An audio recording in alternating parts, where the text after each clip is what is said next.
Hello, good evening to everyone, people. So, welcome to this new session. Remember that today we are going to start the session number 7, okay? That's why it's important to download the worksheet 4.7 for today's session. Okay, also remember to check your attendance. So here we have the attendance password. So please don't forget to check it. All right. So let me just. All right, my dear friends. Nuevamente, entonces, bienvenidos a esta nueva sesión. El día de hoy comenzamos la segunda parte de este ciclo 4, ¿cierto? De la sesión 7 a la 12. Perdón. Tenemos la segunda parte. ¿Listo? Entonces, y recuerden que en la sesión número 13 tendremos nuestro examen final para que lo tengan muy presente, que ya estamos en la etapa final prácticamente. All right, my friends. El día de hoy vamos a empezar con una actividad para activar un poco lo que es no, digamos, secciones anteriores, vocabulario, vamos a activarnos un poco también con la parte de inglés y vamos a hacer una actividad. Y les voy a mostrar.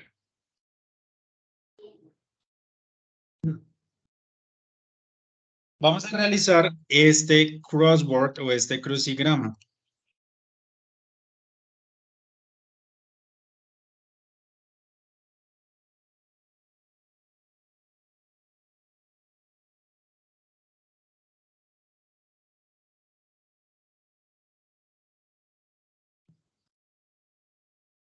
Ok, so I'm really sorry for that. Ok, listo. Entonces vamos a realizar este crucigrama. Se los voy a compartir. Cuando ingresemos a este.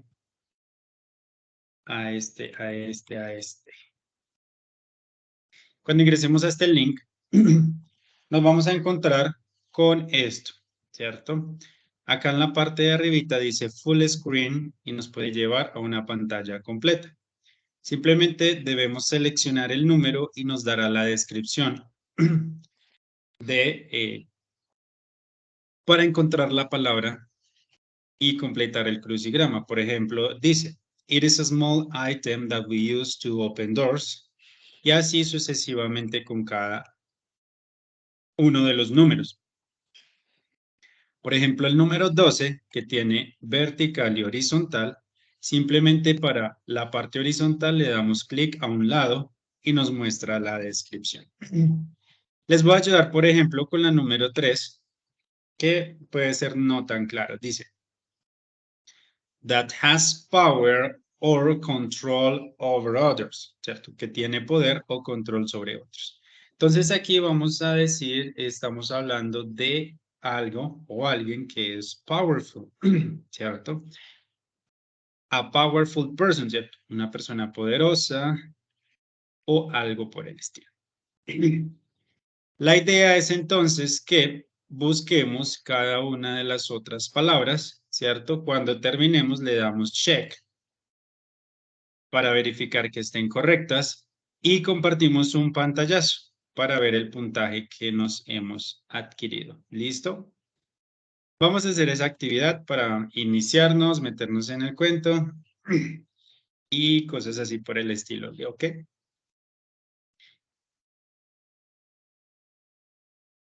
Preguntas, dudas acerca de lo que debemos hacer.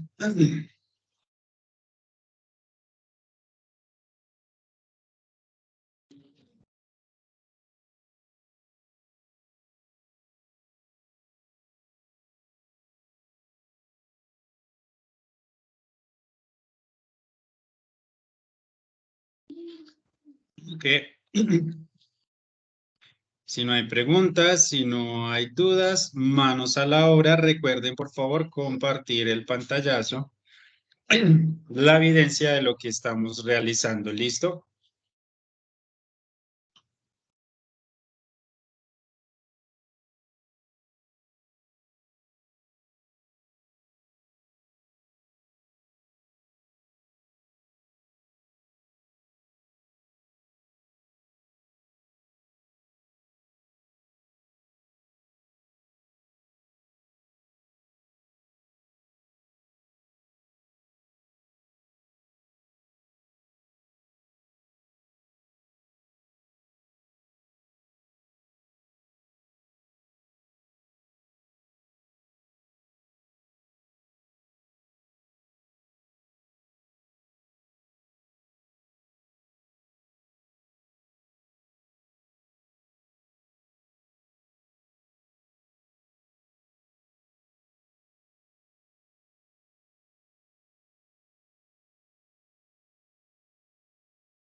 ¿Cómo era la canción? ¿Cómo? Que no me acuerdo.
Okay, my friend, so tell me, how are you doing with the activity?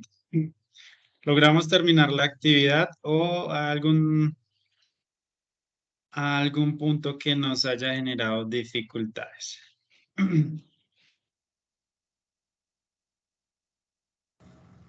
No, no lo pude resolver. Me quedé como en 1, 2, 3, 4. En 4 me quedé. No.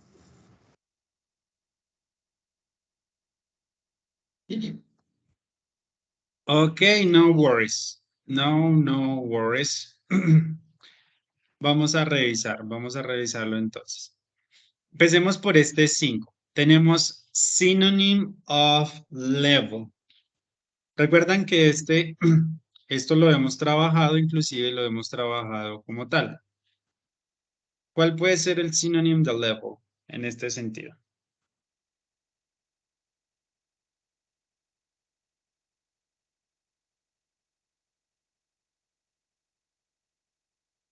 Any idea, my friends?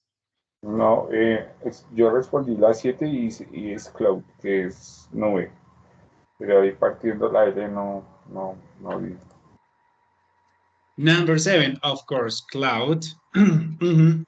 Y un sinónimo de nivel o de level que comienza por la L. Esto lo hemos visto varias veces, inclusive siempre se los coloco como tal. Layer. Layer. Ah, Layer. exactly. Estamos hablando de layer, ¿cierto? Como en este caso hablamos de un nivel o de una capa. Ah, pero capa. Layer. Ah, no. Ok. Pero recuerda que lo estamos enfocando en la programación. Y en la programación sí hablamos de diferentes niveles o diferentes capas y tienen, digamos, similitudes o son sinónimos en ese sentido. Obviamente, no podemos decir, si hablamos de la capa de ozono o algo así, ya es diferente.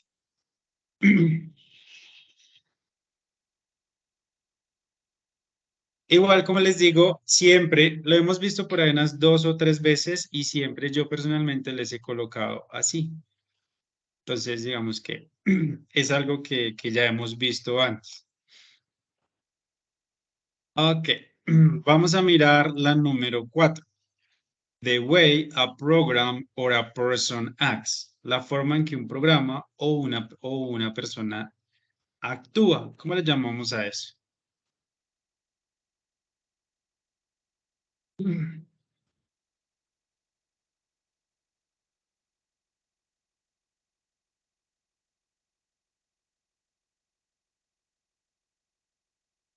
¿Cómo se le llama a la forma de actuar?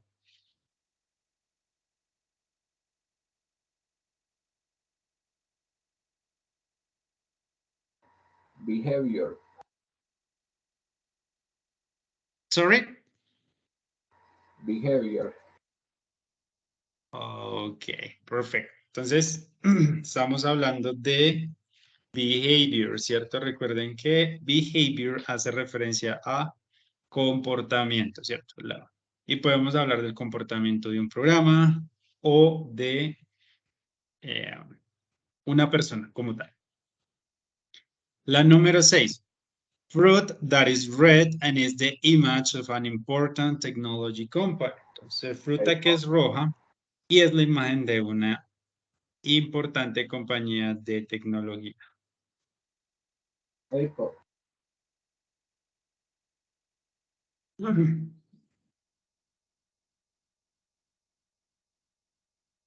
So, this is really simple. Apple, ¿cierto? La número 8 también estaba súper fácil. It is a small item that we use to open doors. Es un pequeño objeto que usamos para abrir puertas. Key. All right, really good. Y miremos acá, la número 2. Vertical. It is something personalized that involves just two people. It could be a class or a reunion. Dice que es algo personalizado que envuelve dos personas, puede ser una clase o una reunión. Este término lo vimos cuando hablábamos de Twilio, ¿cierto? De esas sesiones privadas de videos que no incluía grupos, sino, no sé si recuerdan.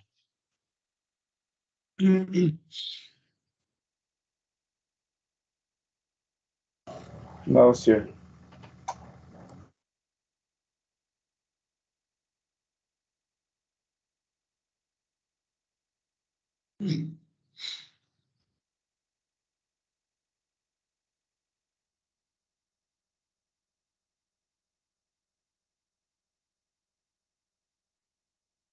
Any idea? ¿Alguna opción?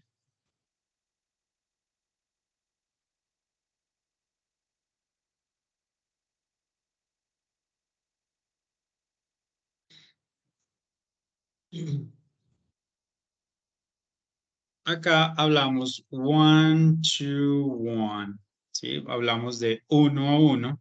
Si recuerdan, hablábamos de esas sesiones uno a uno o una video llamada de uno a uno. Incluye personalización o que son privadas, que lo vimos con Twitter. Y la 12 horizontal dice, it is when we modify a code or program while it is running or operating. Esto hace referencia a un estilo de programación, no sé si lo recuerdan, como el que funciona WhatsApp, Facebook, YouTube, donde los programas o el código se le hace mantenimiento, se actualiza o se repara sin detener la aplicación. No sé si recuerdan cómo se llama este estilo de programación.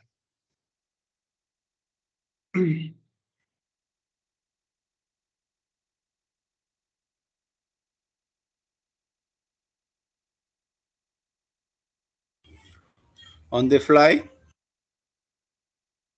On the fly, ok, como en la marcha o cosas por el estilo. Very good.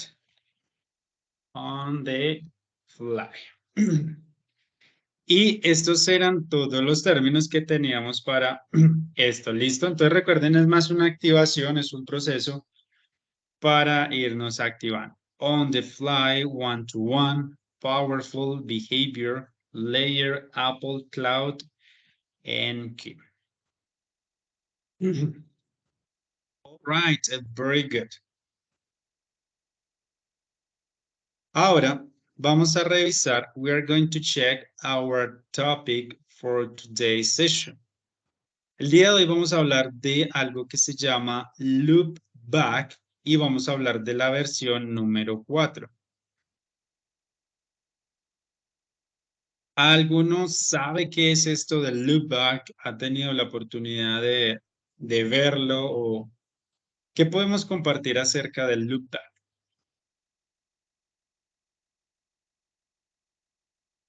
Es como una dirección IP.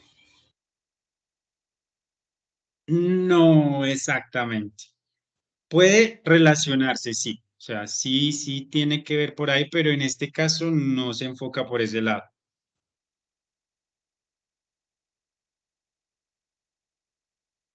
O es como un servidor. Podría ser.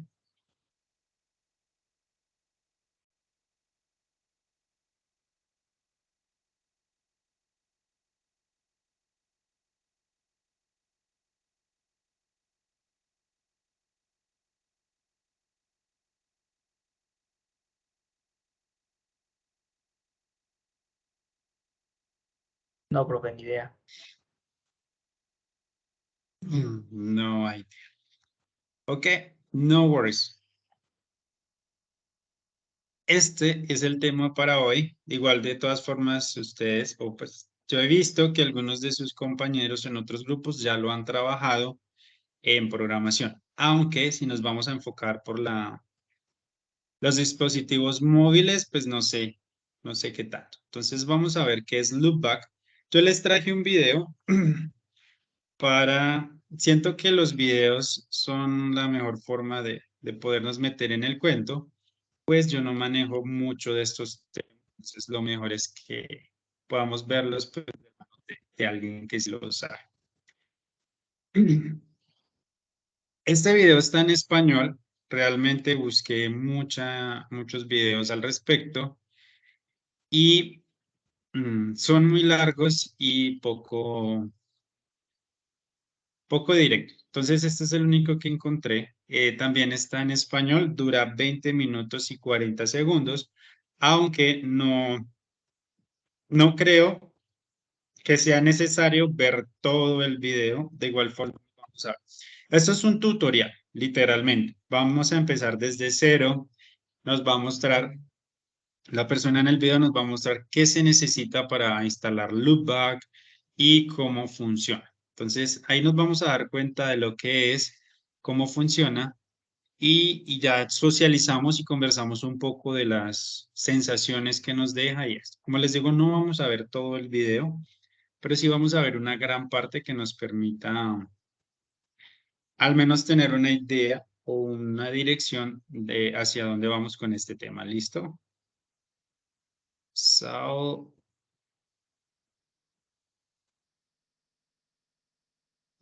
let's go. Hacer un pequeño tutorial, un pequeño Hello World con la versión 4 de Loopback. La verdad que estaba esperando que esta versión se afincase un poco más porque tardamos bastante en recibir la versión 4 desde que teníamos la 3 y por fin ya la tenemos aquí, así que vamos a hacer una pequeña aplicación, podremos decir que es un Hello World, un Hola Mundo en este maravilloso framework. Vamos hacia nuestro navegador, dirígete a la web de Loopback, que es el loopback.io. Una vez estés en la web, puedes escoger la versión 4, que es la versión actual. Y si clicamos aquí en el Get Started, podremos seguir estos pasos para, primero, confirmar que tenemos Node instalado. Luego, para instalar la versión 4 de Loopback. Y también para crear un proyecto, que es lo que vamos a hacer nosotros. Ya sabes, el único requerimiento es que tengas instalado Node.js a partir de la versión 8.9 o superior. Y a partir de ahí ya podemos ejecutar nuestro comando de instalación. Vamos a ello rápidamente, vamos a abrir nuestra consola. Lo primero que vamos a hacer, voy a confirmar la versión de Node que tengo instalado. Tengo la versión 10, esto es correcto. Y el siguiente paso es instalar el framework a través del npm con el comando npm i -g para que me lo instale de manera global y el nombre de mi dependencia que es loopback/cli. Presionamos enter. Esto puede tardar incluso minutos, depende por supuesto de nuestra conexión.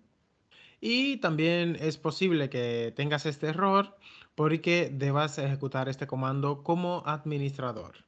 Así que para ello vamos a limpiar aquí, "-g", el nombre de nuestro paquete, que es loopback/cli, presionamos enter. Y comienza la instalación. Si estás en Windows, es muy posible que necesites abrir una terminal como administrador. Perfecto. Una vez ya tengamos nuestra dependencia instalada, sencillamente lo que vamos a hacer es crear una aplicación, tal como nos indicaba aquí la documentación. Vamos a utilizar el comando lb4 y el nombre de nuestra aplicación.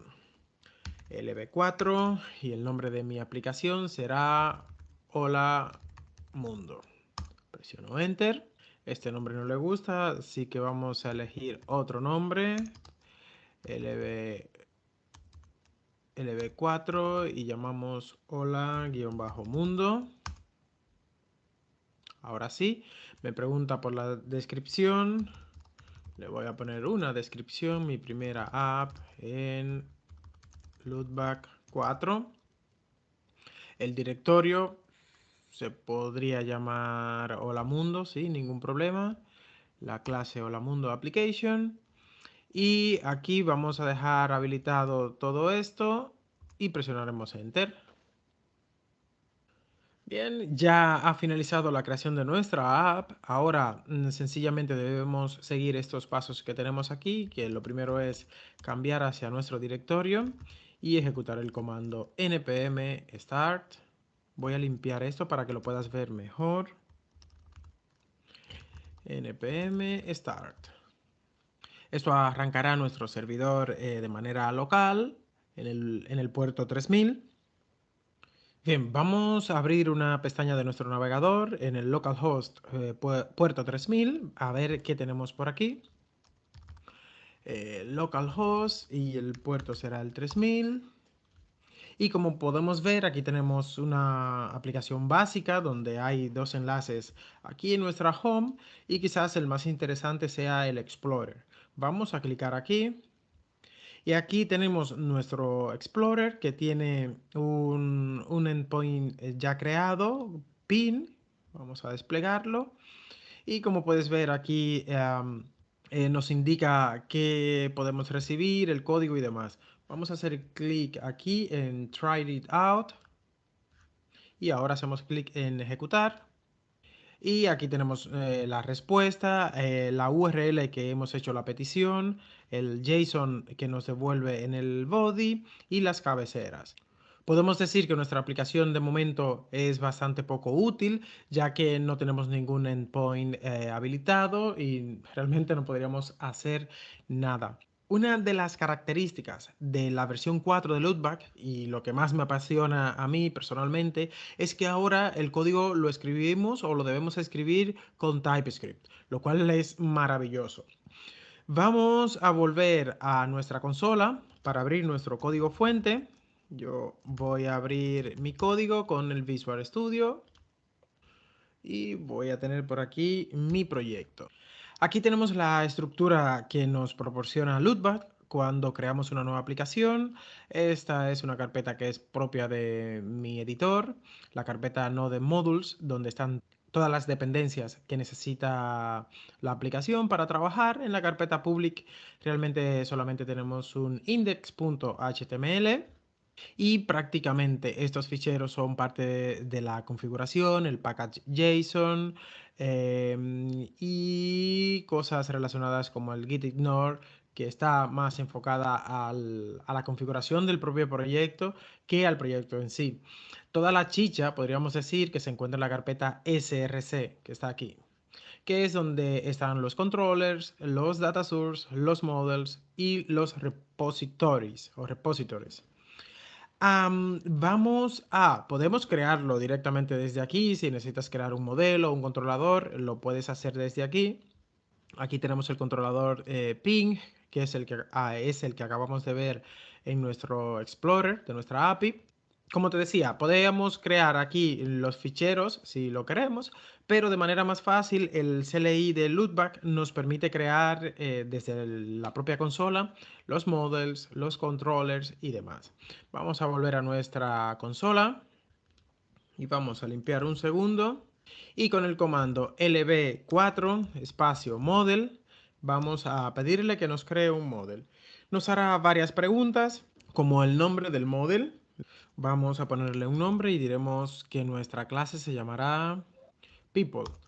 Y elegimos la opción de Entity. Fíjate que con las flechas puedo subir a Model o Entity. Voy a elegir Entity. Esto presionamos Enter para dejarlo por defecto que no. Y ahora nos empieza a preguntar por las propiedades que tendrá este model. Pues una persona, que igual debí llamar persona a mi model, pero bueno, es igual.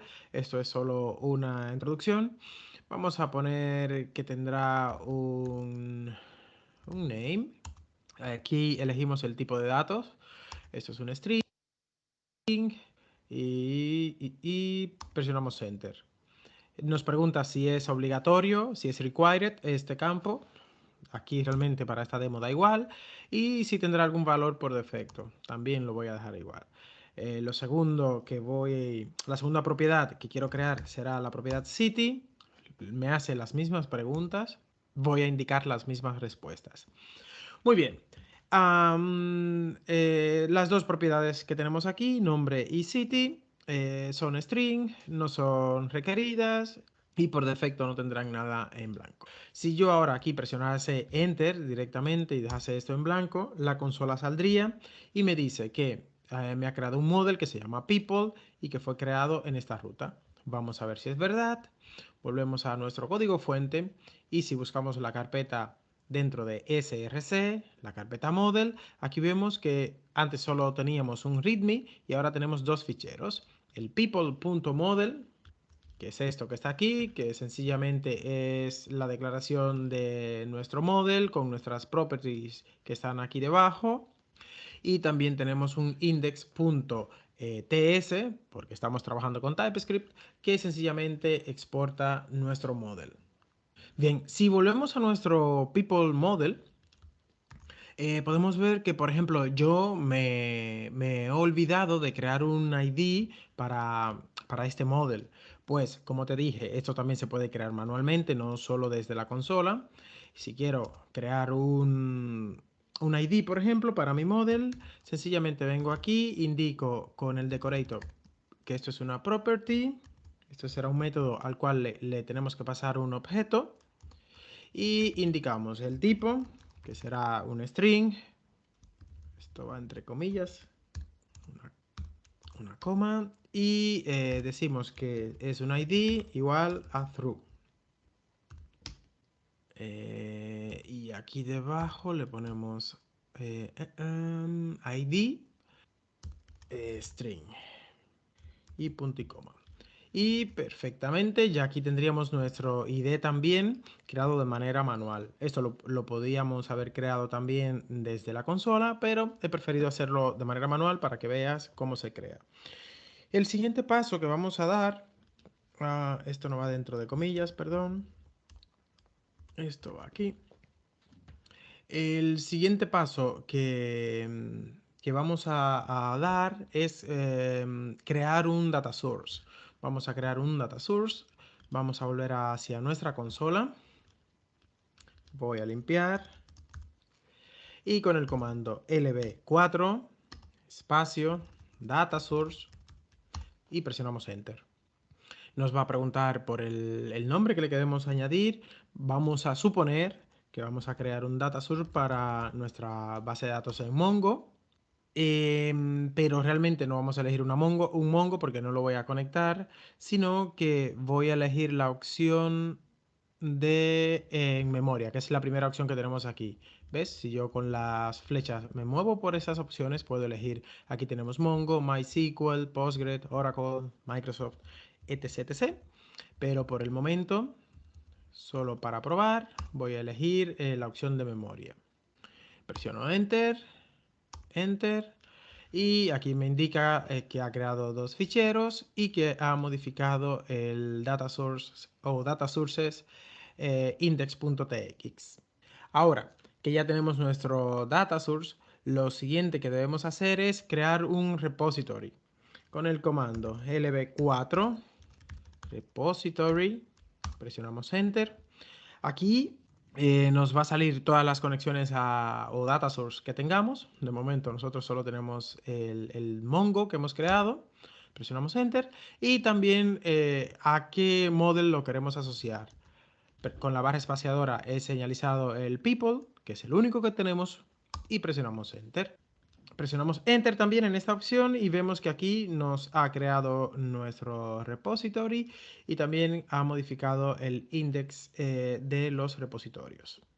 Esto de repositorio no tiene absolutamente nada que ver con Git o GitHub, es algo distinto, que te invito a que le eches un vistazo en la documentación de Loopback, aunque esto no es propiamente de Loopback, sino de prácticamente todos los lenguajes de programación. Bien, ya tenemos asociados, por decirlo de alguna manera, nuestro model y nuestro data source. Vamos a crear un... All right, my friends. Como les dije, realmente el video es bastante largo, pero digamos que las personas que sí se interesan, de pronto que les llama mucho la atención, pues no es tan largo. Pero quisiera escucharlos. ¿Qué sensación nos deja Loopback? ¿De pronto era lo que creíamos o es totalmente diferente a lo que pensábamos? ¿Qué podemos decir con lo que vimos en el video y lo que nos explicaba?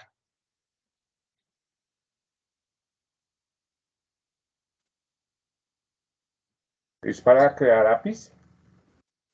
Es para crear una API. Pues lo que me di cuenta es que permite crear una API con Node.js y TypeScript. Por ahí es, exactamente, por ahí es. ¿Algo más que queramos agregar?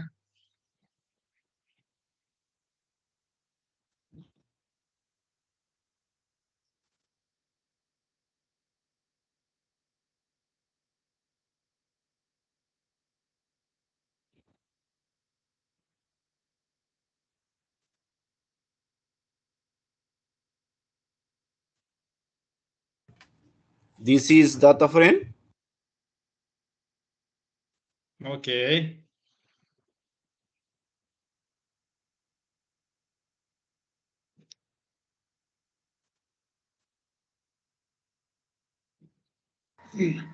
Digamos que algo que ofrece el loopback es esa oportunidad sobre todo de trabajar esa parte del backend. Digamos que el loopback también está un poco más enfocado hacia el backend, pero de una forma más optimizada. De pronto no sin tanto proceso, sino que si aprendemos a manejar el loopback, obviamente tiene relación con las APIs, ¿cierto? Nos va a ayudar mucho en esa parte y sobre todo en la parte del backend, porque básicamente el loopback es un framework, ¿cierto? Que nos permite agilizar ese proceso. Digamos que en pocas palabras, tendríamos que ahondar, enfatizar si nos interesa, pero en pocas palabras, por ahí va pues la parte del loopback. ¿Listo?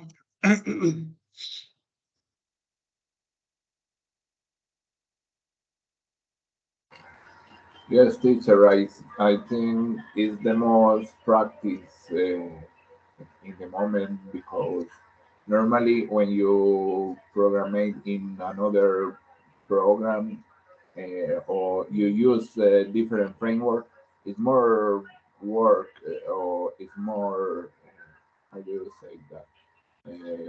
Yeah, it's more difficult in another program. And in Lookback, it's more easy because I don't know the function is more explicit and also you can make very fast anything.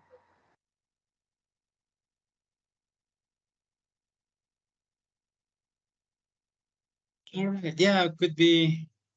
Yeah, it's easier and effective, I would say, ¿cierto? Fácil y efectivo. Exactly, and really good. Listo, entonces la idea es que nos vayamos ubicando, que vayamos teniendo pues una idea un poco más, más clara en ese sentido. ¿Listo? Ok.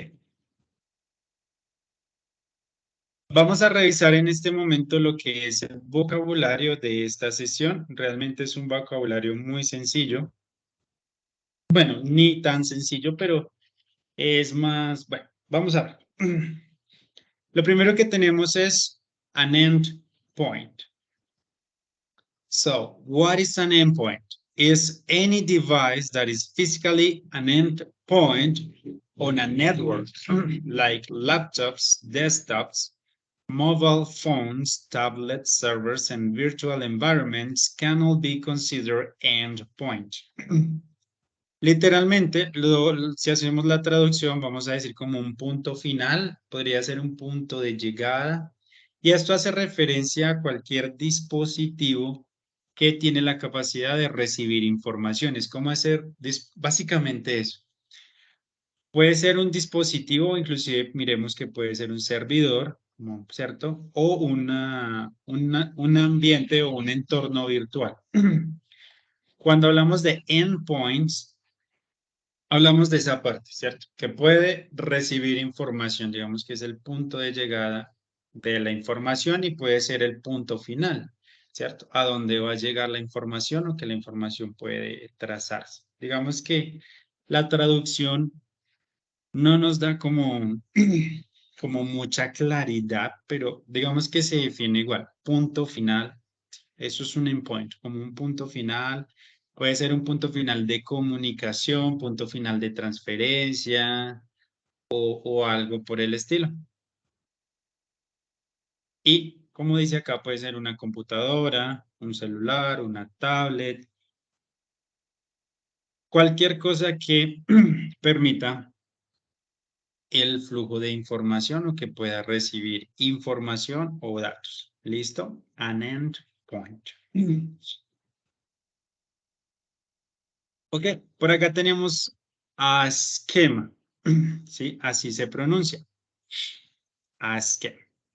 Por ejemplo, quiero hacer un paréntesis. Un error muy común que cometemos nosotros como hispanohablantes es que siempre que tenemos una palabra en inglés donde está la S, le ponemos una E, ¿sí? Como por ejemplo la palabra estudiante, ¿sí? Nosotros, digamos que la palabra sería student y nosotros como hispanohablantes le ponemos la E y decimos student, pero eso es un error porque no tiene una E. Tendríamos que hacer el sonido de la S nada más. Student. En este caso sería lo mismo. No diríamos esquema, sino schema. ¿Sí? El sonido de la S. Schema, schema. ¿Listo? Créanme que eso cambia completamente la pronunciación y el sentido de la palabra. ¿Sí? Una persona nativa se puede confundir y puede entender algo diferente. ¿Sí? Que nosotros hablamos de esquema, ¿listo? Y lo mismo si hablamos de student y no student, sino student. Y lo mismo aplica para todas esas palabras que comienzan con una S y no tienen ninguna letra antes de esa S. ¿Listo?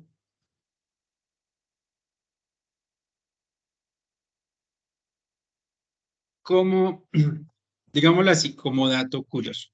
¿Listo? Entonces, miremos. ¿Qué es a schema? In computer programming, a schema is the organization or structure for a database. The activity of data modeling leads to a schema. Entonces, cuando nosotros hablamos de un esquema, estamos hablando de la organización o la estructura de una base de datos. ¿Sí? ¿Cuál es el esquema? Es simplemente eso. ¿Cuál es la organización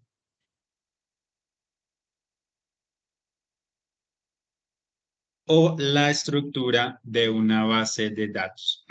¿Listo? Dice que el plural lo llamamos schemata, schemara, ¿sí? Entonces, si nosotros llegamos a ver en algún texto que diga schemara, está hablando de esquemas en plural, ¿listo?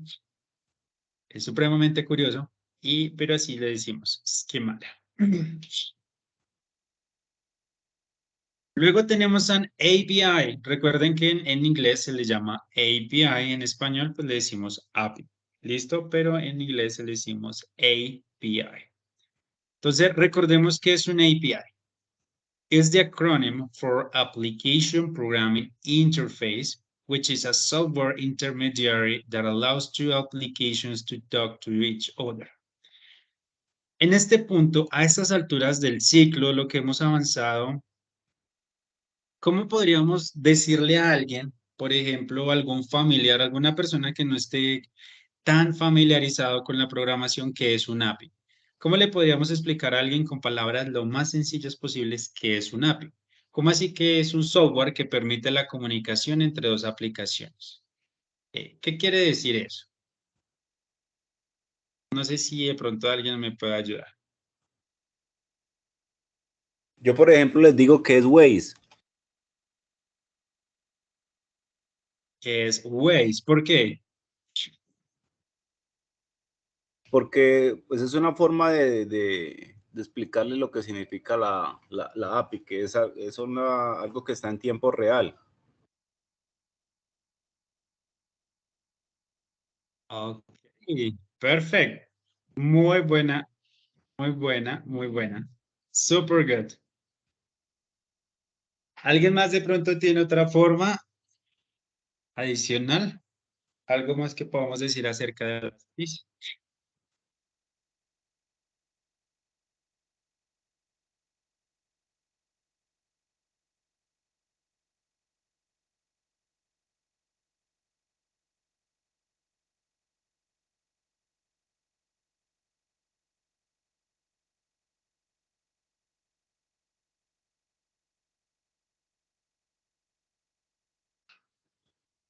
Porque yo siento que a veces las damos por hecho, ¿cierto? Hablamos de APIs aquí y allá, pero muchas veces siento que no somos capaces de explicar de forma sencilla lo que es.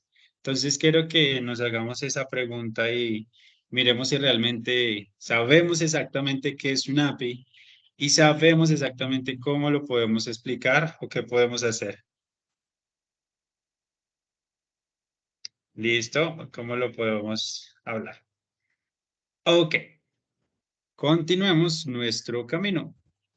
Después tenemos dos términos también muy interesantes que también considero que son muy complicados de explicarlos. Hablamos de SOAP y hablamos de REST. ¿Listo? Entonces miremos qué es SOAP. SOAP stands for Simple Object Access Protocol y obviamente es un protocolo, ¿cierto? SOAP uses service interfaces to expose its functionality to client applications. ¿Listo? Entonces, SOAP es bastante interesante, ya lo vamos a mirar, lo mismo que REST. ¿Qué es REST? Dice que REST stands for Representational State Transfer. REST is an architectural pattern, ¿cierto? Dice que es un patrón arquitectural. Tendríamos que mirar qué es esto. Y REST uses uniform service locators to access to the components on the hardware device. Listo. En pocas palabras, ¿alguien sabe para qué sirven los dos? ¿Cuál es la funcionalidad de estos dos? Digamos que los dos se enfocan en lo mismo. ¿Alguien recuerda es en qué se enfocan o para qué se utiliza uno o el otro? Pero en general.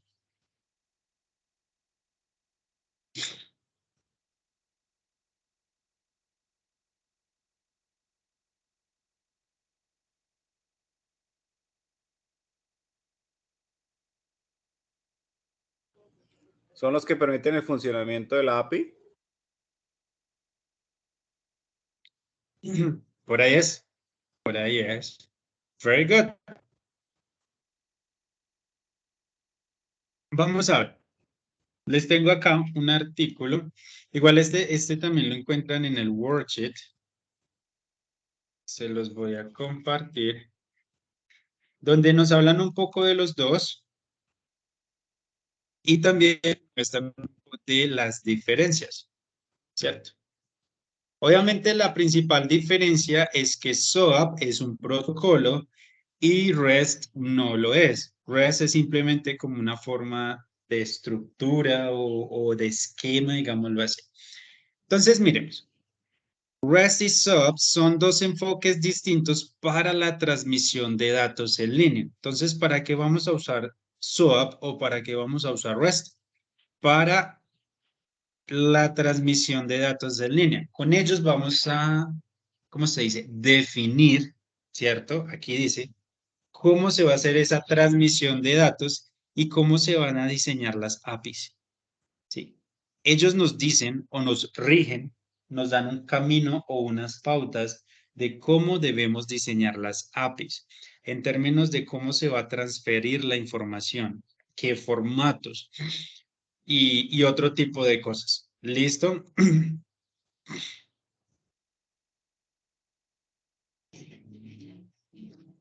Bueno, por acá, como les digo, en este artículo dice, nos hablan de REST, dice transferencia de estado representacional y nos hablan de SOAP, protocolo simple de acceso a objetos.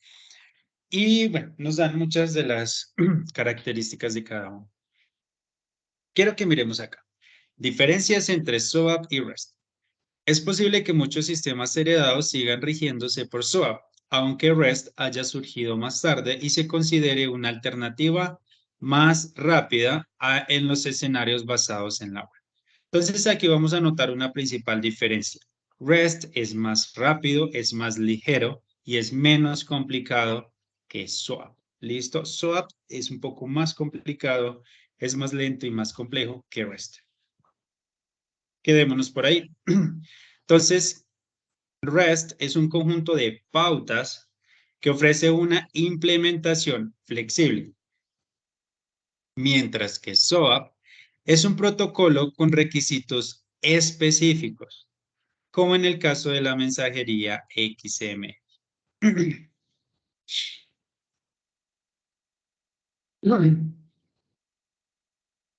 Miremos acá. Las APIs de REST son ligeras, así que son ideales para los contextos más nuevos, como el Internet de las cosas, el desarrollo de aplicaciones móviles y la informática sin servidor. Los servicios web de SOAP ofrecen seguridad y cumplimiento de las operaciones integradas que coinciden con muchas de las necesidades empresariales, pero que también los hacen más pesados. Asimismo, muchas API públicas como la API de Google Maps siguen las pautas de REST.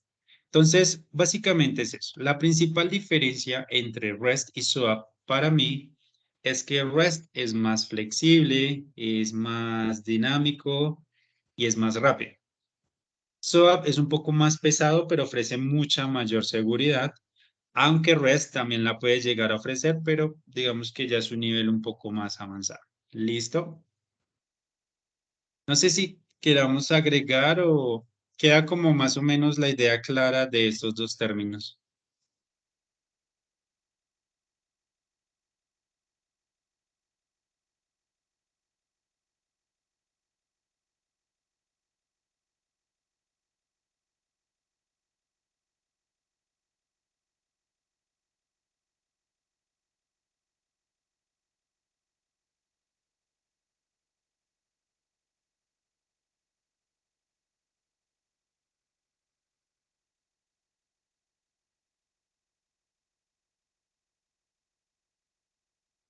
¿Ok? Ok. Después tenemos algo también bastante interesante que se llama ICT Policy Framework.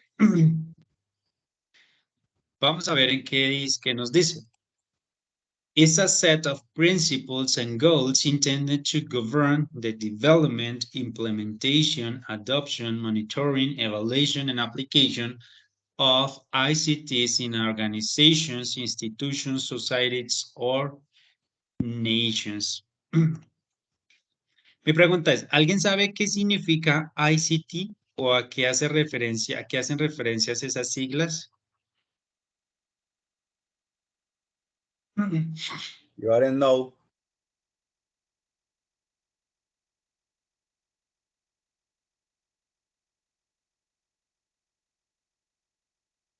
Profe,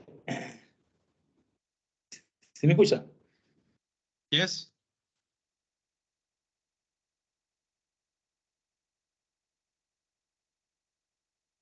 Bueno, aquí en el país, por lo que veo, eso significa cruzada estudiantil y profesional, ¿cierto? Que es lo que, si es la sigla, lo que se refiere es que ya en el término de programación, no sé si me escucha, escucha. Sí, sí te escuchamos.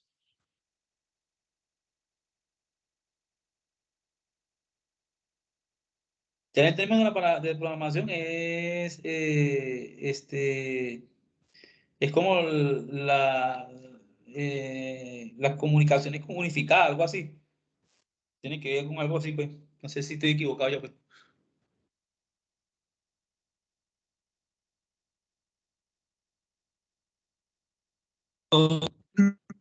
Digamos que el ICT tiene que ver con lo que estamos estudiando en este momento, ¿cierto? Y tiene que ver con este programa, hace parte del Ministerio de las que. Nosotros, este programa hace parte de qué ministerio. Telecomunicaciones.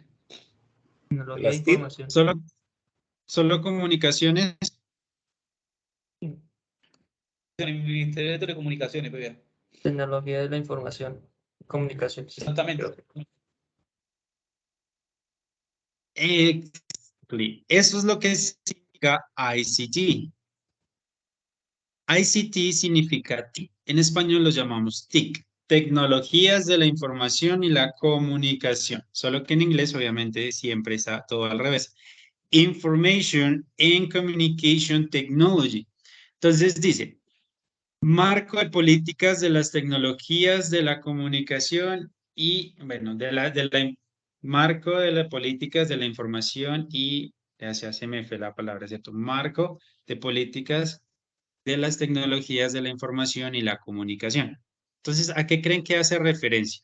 De acuerdo a la descripción. ¿Para qué sirven esas políticas?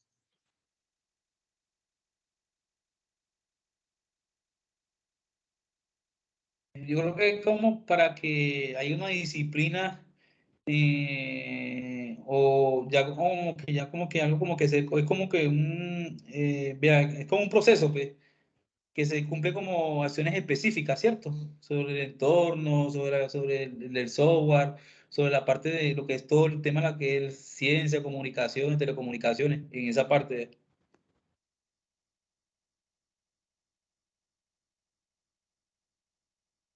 Digamos que entonces va por ahí. Estas políticas se cargan de regir, ¿sí?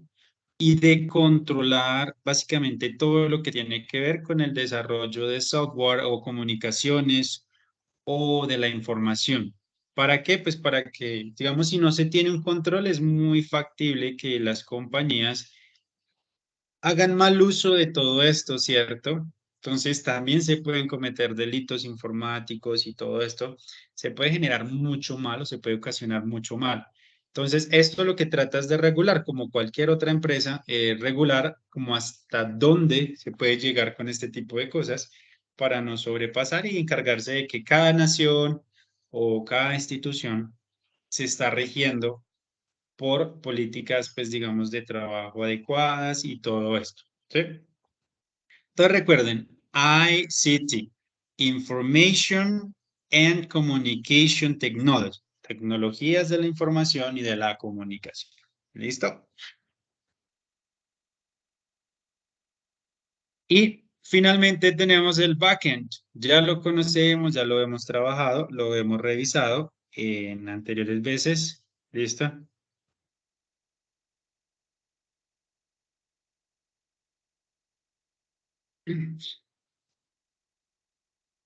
Ese sería todo.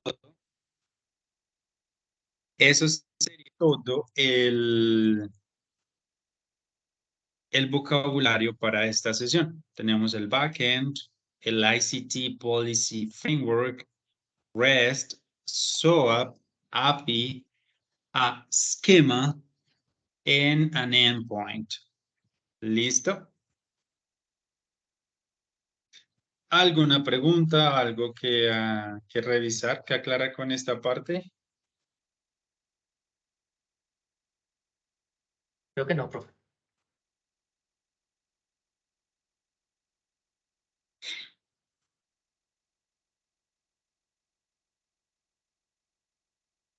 All right. Vamos a continuar entonces. Recuerden que si tienen alguna pregunta me lo hacen saber y yo con mucho gusto les explico. Vamos a revisar la estrategia de lectura para esta sesión que se llama Activating Prior Knowledge. ¿Listo? Vamos a ver otro video. Este video dura 1 minuto y 56 segundos. We learn new ideas. Es bastante corto, pero sustancial, digámoslo así, sustancioso. Vamos a ver en qué consiste esta estrategia de lectura. De igual forma, yo creo que ya la vimos anteriormente. Y es muy fácil de deducir. ¿Listo? Pero pues a esto hace referencia. Activating prior knowledge. ¿Listo? Entonces vamos a ver este video y ya continuamos. Ideas by connecting. We learn new ideas by connecting them to what we already know, adding them to an existing network of concepts and relationships. The more we know about a subject or an idea, the more easily we can learn, because the more we have to connect back to. If we know prior knowledge is important for learning, then one of the best tools at our disposal in any new learning project is self-assessing prior knowledge. Before we begin, we want to start by asking ourselves two essential questions. What are we trying to learn? And what do we already know? Asking these questions at the outset helps us confirm we're ready to begin, that our prior knowledge is adequate. In the classroom, you might ask questions like, what do I already know about this topic or field? And have I learned a similar subject or skill?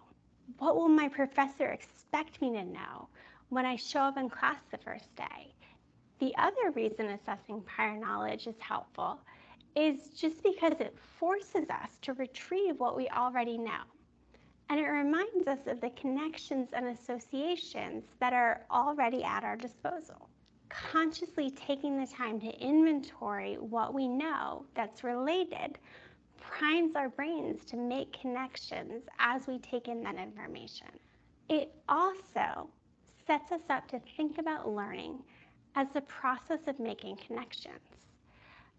That same strategy of consciously working to identify new information and how it fits with what we already know works not just at the beginning of a project, but at every step along the way.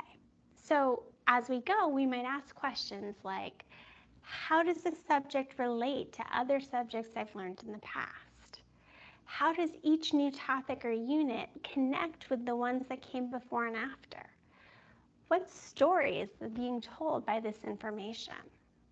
The effect of this regular self-assessment and this effort to connect new ideas to prior knowledge is to foster what's called conceptual learning.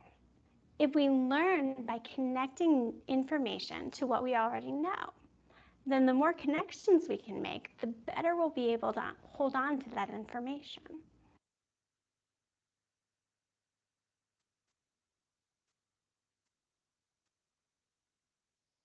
So, this strategy, activating prior knowledge. Digamos que es muy fácil de descifrar. La idea es activar ese conocimiento previo, ¿cierto? Que podamos tener antes de enfrentar un tema. No solo un texto, sino cualquier tema. Sino, bueno, por ejemplo, si estamos hablando del loopback, con el video decimos, bueno, ¿qué tipo de información tengo acerca de lo que se maneja dentro del loopback y cómo funciona? Esto nos va a permitir hacer conexiones mucho más significativas e importantes, ¿cierto? Dentro pues de lo que vamos aprendiendo, vamos trabajando. ¿Listo? Esto es Activating Prior Knowledge y es la primera estrategia de lectura que estamos viendo en esta segunda parte de este ciclo 4. ¿Listo? Entonces, Activating Prior Knowledge para que tomemos apuntes y lo tengamos muy, muy en cuenta. Listo. Listo, listo. En este punto vamos a pasar a realizar nuestra última actividad. Ya la voy a habilitar por acá. Recuerden que estamos trabajando la sesión número 7 y que en el worksheet 4.7 vamos a encontrar el texto que nos habla del loopback. ¿Listo? Nos da la información. ¿Qué es lo que vamos a hacer? Dice loopback for reading comprehension. Acá nos vamos a encontrar con 3 preguntas a las cuales debemos darle respuesta, ¿cierto? La primera dice, what is loopback for and what is its functionality? Nos preguntan o nos dicen que expliquemos qué es loopback, ¿cierto? Y cuál es su funcionalidad, o sea, ¿para qué sirve? ¿Cuál es el propósito de su existencia y que lo podamos describir? Después dice, can you work on loopback for with more people?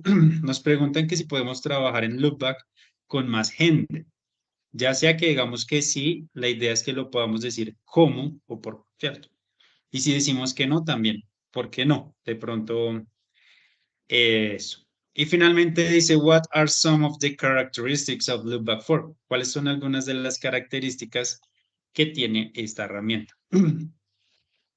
Es muy probable que el texto no nos dé suficiente información, entonces debemos como hacer un poquito de búsqueda extra, ¿cierto? En Internet para responder de pronto más a fondo alguna de las preguntas.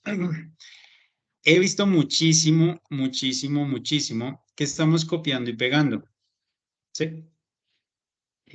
Lo cual no está mal, copiar y pegar, pero les siento que también estamos pasando los temas como, no sé, como por el área, como dicen por ahí, pasó el año tirando piedras. Entonces yo siento que a veces estamos tirando piedras porque, por ejemplo, yo les hago preguntas de temas anteriores y no tenemos ni idea. Entonces, sí hacemos las actividades, pero no es significativo. Entonces, sería buenísimo que siempre tratemos de responder estas cosas con nuestras propias palabras. Esto nos va a ayudar realmente a interiorizar la información. ¿Listo? Bueno, no sé si tengan alguna pregunta o alguna con, con esta actividad.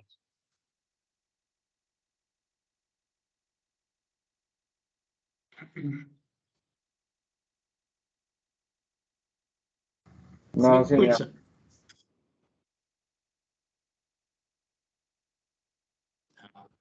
¿Sí me escucha, profe? ¿Aló? Right. Ah, listo. No, de la actividad no vea, sino que después de que termine la actividad, profe, si puede colocar la asistencia para poder marcarme, vea. Ya está ahí Y puesta. Ah, qué pena, vea. Ah, sí, listo, listo. Gracias, muchas gracias. No problem.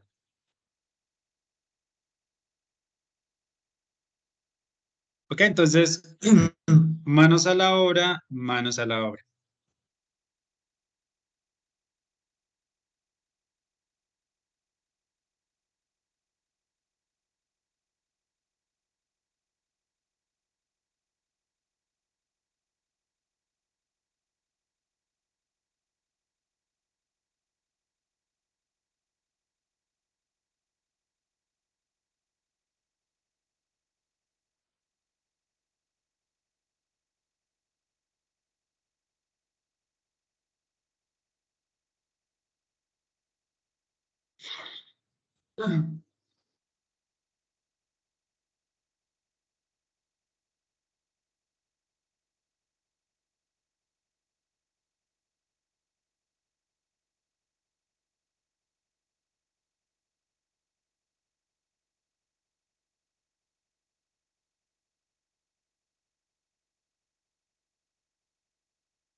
Okidoki, my friend.